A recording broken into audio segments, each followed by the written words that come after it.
At alam nyo ba mga kamorge kung sino ang unang nakagamit nito o kung sino yung pinakaunang humiga o binalsa mo sa mesa na to? Yung isa sa gumawa.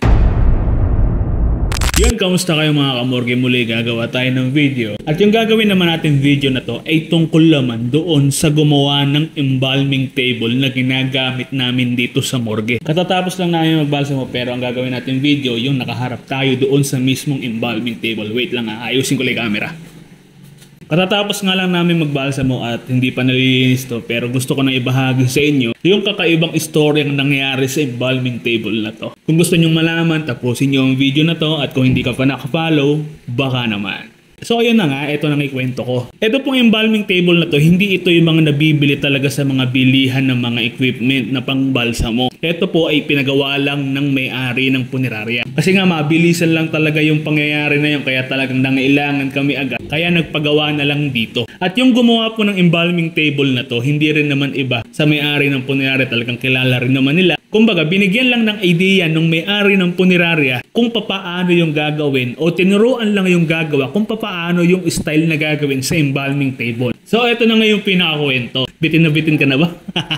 Bali, yung gumawa po nito, dalawang tao. Yung mismong gumagawa at yung katulong nung gumagawa. Ayon po sa kwento nila, syempre hindi naman sanay talaga sa mga patay din yung mga yon. Nung ginagawa talaga nila to, nagkakatakutan sila, nagbibiroan sila na, subukan mo ang humiga dyan, yung mga ganun ba? Binibiro nga daw ng mismong gumagawa yung katulong niya na humiga rito pero ayaw. Kasi nga ang alam nila, patay ang ilalagay o ihihiga lagi dito. Di eto na, nagawa na, dinala na dito. At alam nyo ba mga kamorge kung sino ang unang nakagamit nito o kung sino yung pinakaunang humiga o binalsa mo sa mesa na to? Yung isa sa gumawa o yung katulong ng mismong gumagawa. Nung itinawag sa akin yun na may babalsamuhin nga daw ako, siyempre parang na-excite ako kasi nga meron kaming bagong embalming table. At yung babalsamuhin ko nga daw ay inatake sa puso. At nung malaman ko na meron akong babalsamuhin, na-excite ako kasi bago yung embalming table eh. Kumbaga, yung luma lang ginagamit namin. Kaya na-excite ako kasi nga bago yung gagamitin namin. Pagdating ko dito sa morgue,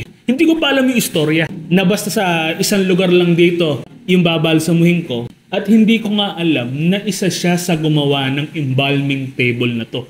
Nalaman ko lang nung inihatid na namin doon sa pagbuburola yung pinakaunang inimbalsamo ko sa embalming table na to. At ayun nga mga kamorgue, di ba parang kakaibang kwento lang? Kakaibang karanasan para sa akin yung mga ganyang pangyayari. Pero para po sa akin, nagkataon lang din naman talaga yung mga ganong pangyayari. Pero syempre, kapag malawak ang utak mo kung ano-ano ang naiisip mo, sasabihin ng iba dyan, signos na yon, yung mga ganun ba? Pero kasi ako, hindi ako naniniwala sa ganun. Ang tanging naiisip ko sa mga ganung pagkakataon, nagkataon lang na siya yung unang inimbalsa mo sa embalming table na to. At ayun, muli sana ay nakapagbahagi ako sa inyo ng mga nagiging karanasan namin dito sa morgue o sa punerarya. At sana wag niyong kakalimutan kung ano yung naging reaksyon nyo sa video natin na to. Kung pwede, pakicomment mo na rin kung taga saan ka para alam ko kung hanggang saan nakarating yung video ko po na to. Siyempre, hindi lang naman sa Pilipinas sa papanood yung mga ganitong video kaya malalaman natin ngayon kung hanggang saan umabot yung video ko pong ito. Muli, maraming salamat po sa inyo. Ingat kayong palagi mga kamorge.